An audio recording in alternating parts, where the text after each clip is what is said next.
ਅੱਜ ਆਪਾਂ ਗੱਲ ਕਰਾਂਗੇ ਸੋਨੇ ਦੀ। ਪੁਰਤਗਾਲ ਦੇ ਸੋਨੇ ਦੀ। ਯੂਰਪ ਦੇ ਸਭ ਤੋਂ ਵੱਡੇ ਸੋਨੇ ਦੇ ਖਜ਼ਾਨਿਆਂ ਵਿੱਚੋਂ ਇੱਕ ਖਜ਼ਾਨਾ ਪੁਰਤਗਾਲ ਕੋਲ ਹੈ। ਇਹ ਖਜ਼ਾਨਾ ਜਾਂ ਇੰਨਾ ਸੋਨਾ ਪੁਰਤਗਾਲ ਕੋਲ ਕਿਵੇਂ ਅਤੇ ਕਿੱਥੋਂ ਆਇਆ? ਕੀ ਹੈ ਇਸ ਦਾ ਇਤਿਹਾਸ? ਪੁਰਤਗਾਲ ਨੇ ਆਪਣਾ ਸੋਨਾ ਇੰਗਲੈਂਡ ਕਿਉਂ ਰੱਖਿਆ ਹੋਇਆ? ਜੇਕਰ ਇਹ ਸੋਨਾ ਵੰਡਿਆ ਜਾਵੇ ਤਾਂ ਹਰੇਕ ਪੁਰਤਗਾਲ ਵਿੱਚ ਰਹਿਣ ਵਾਲੇ ਨੂੰ ਕਿੰਨਾ ਕਿੰਨਾ ਸੋਨਾ ਆਵੇਗਾ? ਇਹ ਸਭ ਆਪਾਂ ਅੱਜ ਜਾਣਾਂਗੇ। ਮੈਂ ਗੱਲ ਕਰ ਰਿਹਾ ਹਾਂ ਰਿਜ਼ਰਵ ਸੋਨੇ ਦੀ।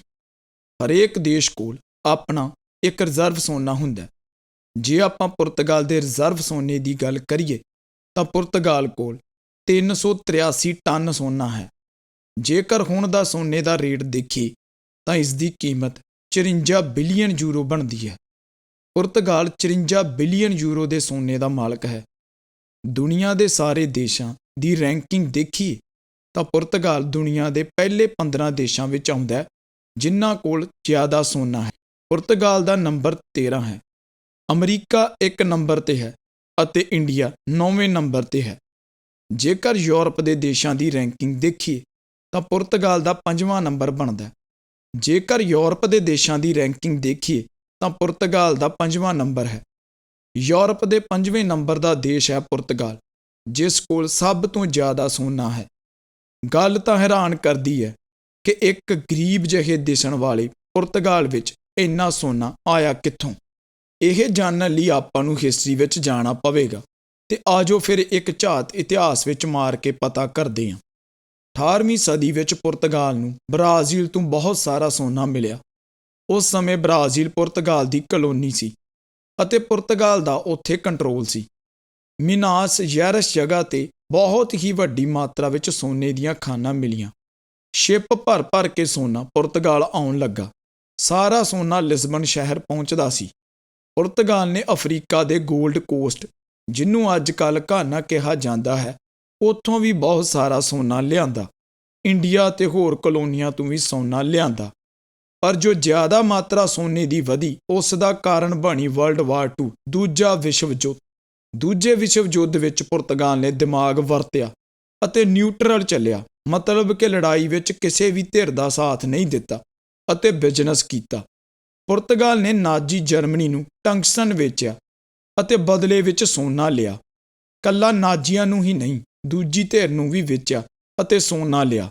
ਟੰਗਸਟਨ ਇੱਕ ਧਾਤੂ ਹੁੰਦੀ ਹੈ ਜਿਸ ਨਾਲ ਟੈਂਕ ਅਤੇ ਹੋਰ ਹਥਿਆਰ ਬਣਾਏ ਜਾਂਦੇ ਹਨ। ਇਸ ਸਮੇਂ ਪੁਰਤਗਾਲ ਵਿੱਚ ਇਸਤਾਦੋ ਨੋਵੋ ਸੀ ਅਤੇ ਸਲਾਜ਼ਾਰ ਦਾ ਰਾਜ ਸੀ।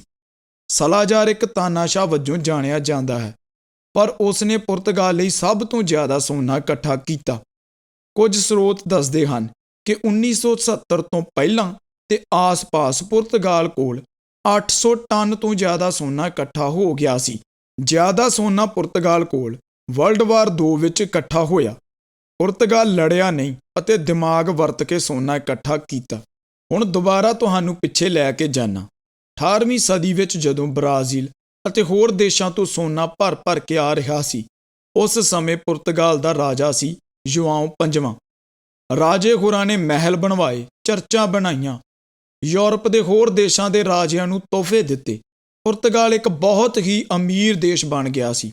ਹਰੇਕ ਸਹੂਲਤ ਲੋਕਾਂ ਨੂੰ ਮਿਲਣ ਲੱਗੀ। ਰਾਜੇ ਹੋਰਾਂ ਨੇ ਕੋਈ ਆਪਣੀ ਫੈਕਟਰੀ ਨਹੀਂ ਬਣਾਈ, ਕੋਈ ਪ੍ਰੋਡਕਸ਼ਨ ਨਹੀਂ ਕੀਤੀ।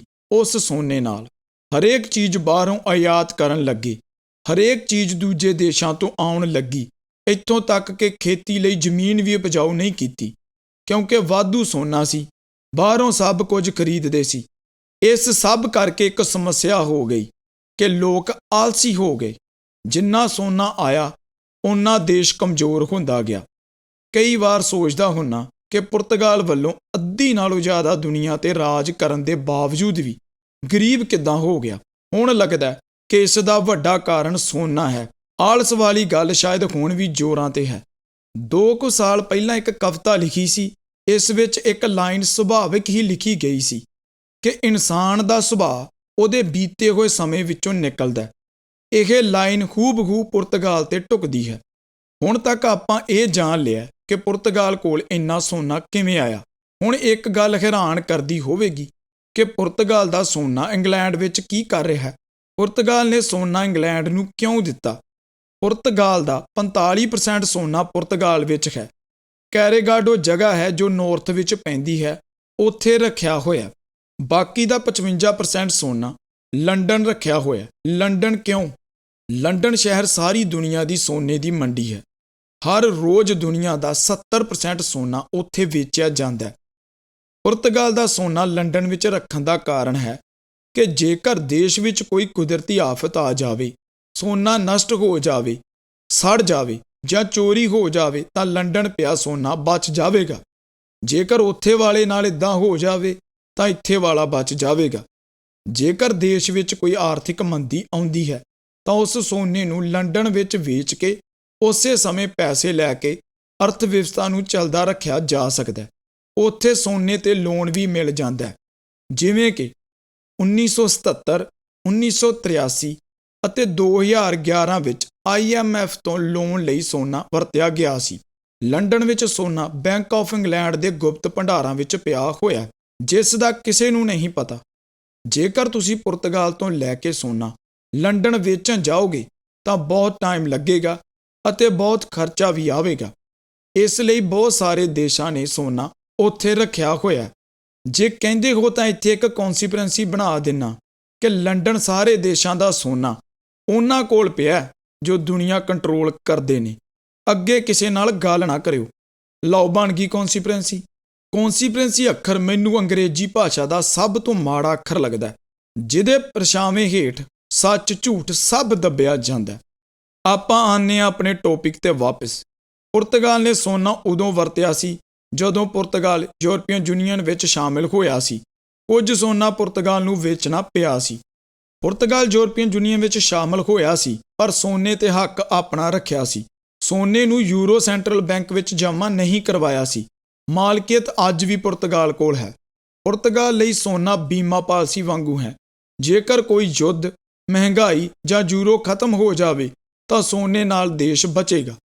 ਬਹੁਤ ਵਾਰ ਪੁਰਤਗਾਲ ਵਿੱਚ ਇਹ ਡਿਬੇਟ ਚੱਲਦੀ ਹੈ ਅਤੇ ਮੰਗ ਵੀ ਕੀਤੀ ਜਾਂਦੀ ਹੈ ਕਿ ਸੋਨੇ ਨੂੰ ਵੇਚ ਕੇ ਪੁਰਤਗਾਲ ਦਾ ਕਰਜ਼ਾ ਉਤਾਰ ਦੇਣਾ ਚਾਹੀਦਾ ਹੈ। ਦੇਸ਼ ਦੇ ਵਿਕਾਸ ਲਈ ਪੈਸਾ ਲਾਉਣਾ ਚਾਹੀਦਾ ਹੈ। ਲੋਕਾਂ ਦੀ ਜ਼ਿੰਦਗੀ ਨੂੰ ਹੋਰ ਆਸਾਨ ਕਰਨਾ ਚਾਹੀਦਾ ਹੈ।